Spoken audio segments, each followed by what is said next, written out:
투표 들어가고 뭐 그렇습니다.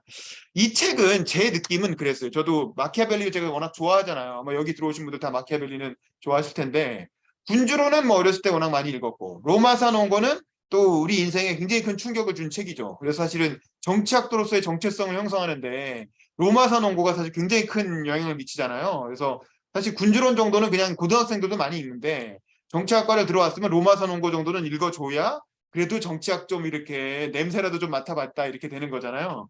그래서 저도 학부 2학년 때 김홍우 교수님이 로마 선언고로 서정사 수업을 하셔갖고 나는 그 수업을 안 들었지만 동기들이 그때 로마 선언고 그때 정량론이라고 번역됐던 로마 선언고를 읽는 바람이 불어서 저도 그때 그 주소 듣고 같이 좀 봤는데 이제 그때 이후로 로마 선언고에 빠져서 뭐 여러 가지 다양한 번역본을 다 섭렵을 하고 굉장히 여러 차례 읽으면서 이른바 공화정, 공화주의 이렇게 견제와 균형, 체크 앤 밸런스 그리고 이제 믹스드 거버먼트, 혼합정 뭐 이런 거의 중요성에 대해서 마키아벨리가 로마 선언고를 통해서 쭉 얘기를 하잖아요.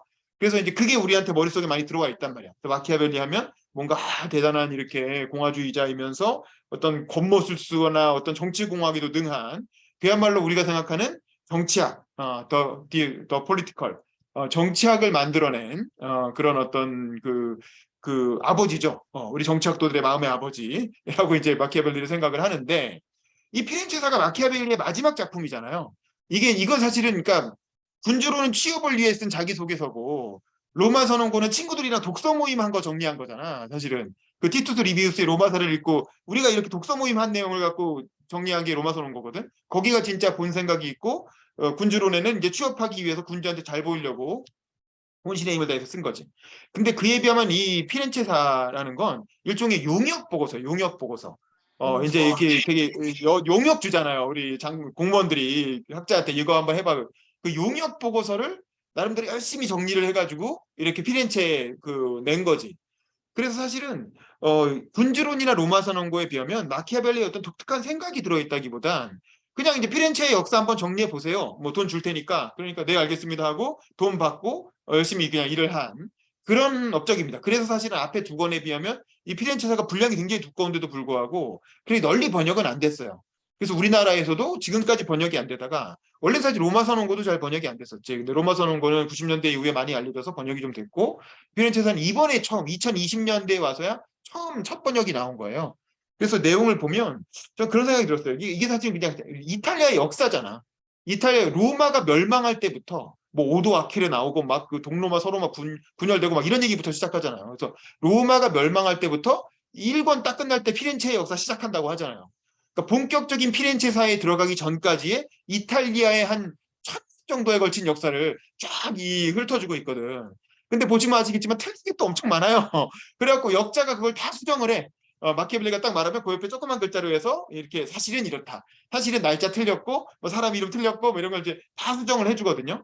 근데 이제 그 당시 마키아벨리가 가지고 있던 자료로는 아마 틀릴 수밖에 없었을 거예요. 지금은 우리가 훨씬 더 많은 역사적 자료를 축적해서 사실관계를 바로 잡고 오류를 수정해서 이제 역사적 정리가 돼 있는데 그 당시에는 그런 어떤 역사 학계가 있었던 것도 아니고 개인들이 그냥 아름아름 주워 듣고 여기저기서 있는 자료 찾아서 역사를 썼다 보니까 아마 당대의 마키아벨리가 아니라 누가 썼어도 그렇게 틀린 역사를 많이 썼을 것이다. 근데 지금은 이제 그런 팩트 부분들은 많이 고쳐졌고 근데 이제 어쨌든 천년의 역사를 훅 달려오다 보니까 마키아벨리 무슨 특별한 생각이 있다기보다는 그냥 이탈리아 역사가 이렇게 흘러갔구나. 왕들끼리 서로 죽고 죽이고 하면서 이렇게 흘러갔구나. 이런 느낌 정도를 가지게 되는데 다만 저는 그 생각은 들었어요. 마키아벨리가 로마 선언고를 상당히 의식하면서 이걸 썼다. 그 생각은 들었어. 의식적으로 이거 로마 선언고의 후속. 왜냐하면 로마서가 끝난 이후부터 스토리를 시작하니까. 군주로는 당대의 정치평론서고 당대 이탈리아 현실에 관한 정치평론서라고 할 수 있고 로마 선언고는 본인이 이상으로 생각했던 로마의 공화정 시대, 로마의 공화정 시대의 역사를 가지고 어떤 본인이 생각하는 바람직한 정치의 어떤 이상을 이제 펼친 거였다면 이 피렌체사는 그 이후에 그 로마가 몰락한 이후에 물론 재정 부분도 있지만 로마가 몰락한 이후에 이탈리아의 역사는 어떻게 흘러왔는가? 왜냐하면 마키아벨리는 당대 그 르네상스 시대의 이탈리아의 로마를 부활시키는 게 로마의 영광을 부활시키는 게 마키아벨리의 최대의 어떤 정치적 목표였기 때문에 필생의 목표였기 때문에 로마로부터 어떤 지금의 현대 피렌체까지를 연결하고 싶었던 거죠. 본인의 저작을 통해서. 그래서 로마가 멸망한 시점부터 피렌체가 시작하는 시점까지 피렌체의 역사가 시작하는 시점까지를 이렇게 구구절절하게 구구절절하게 1000년의 역사를 쫙 이렇게 다이제스트로 읽어내서 서술을 하고 있는 것 같아요. 그래서 이거는 이탈리아 사람들한테는 되게 중요한 얘기겠지. 왜냐면 우리로 치면 이제 아주 고대사부터 통일신라부터 해가지고 조선 망할 때까지의 역사를 쫙 이렇게 한 권으로 한 챕터로 쓴 거거든요.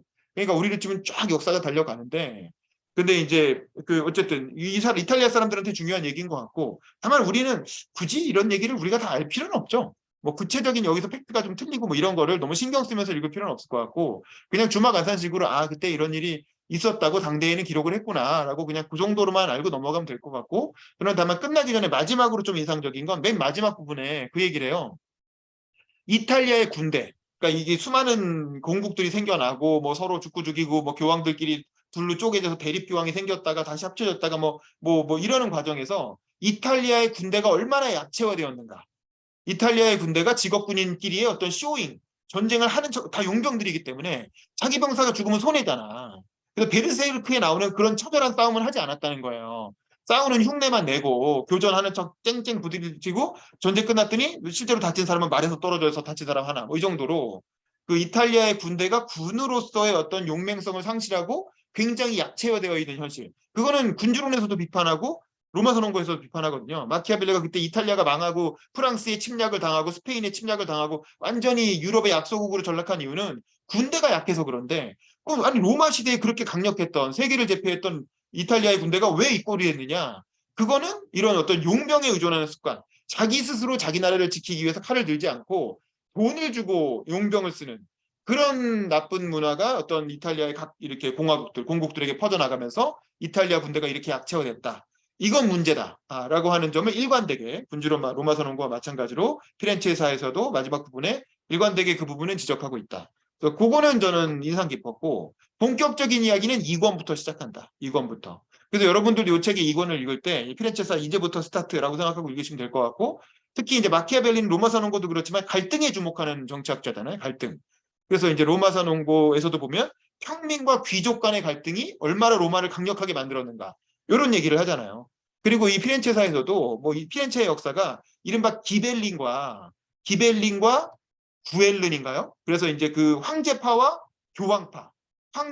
교황파의 갈등. 그 다음에는 평민과 귀족의 갈등. 그 다음에 평민끼리의 갈등. 그런 끊임없이 내부 갈등을 거치면서 피렌체의 역사가 역동적으로 막 이렇게 흘러가거든요. 근데 이제 그런 거에 주목해서 마키아벨리가 그 갈등을 어떻게 묘사해내고 거기서 어떤 교훈을 이끌어내는가, 그런 거에 우리가 관심을 가지고 2권부터를 보면 좋지 않을까, 뭐 그런 정도의 어떤 느낌적인 느낌의 가이드를 좀 말씀을 드리고 좋겠네요. 이상입니다. 알겠습니다. 네, 수고하셨고요. 요게 제가 지금 화면 하나 공유해 드릴 텐데, 여기 보면 이 그 붉은 백합의 도시 피렌체라는 책이 있죠. 이 붉은 백합의 도시 피렌체. 요 책이 그 당시에 피렌체의 역사를 다룬 책이에요. 요건 김상근이라고. 근데 요 사람이 마키아벨리의 피렌체사를 상당히 많이 인용을 하면서 그 얘기를 합니다.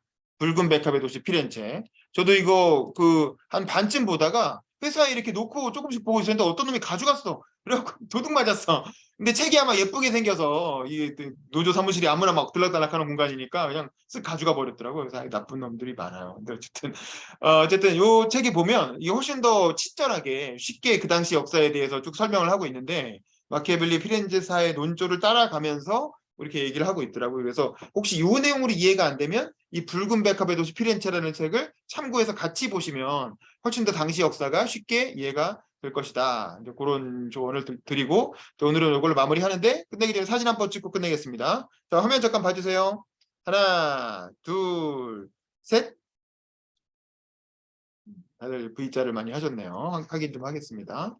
오케이, 잘 나왔습니다. 자, 수고하셨고, 그럼 다음 달 첫째 주 화요일 저녁 10시, 다음 주 3월 7일입니다. 3월 7일 밤 10시에 뵙겠습니다. 빠이빠이. 들어가세요. 감사합니다. 수고.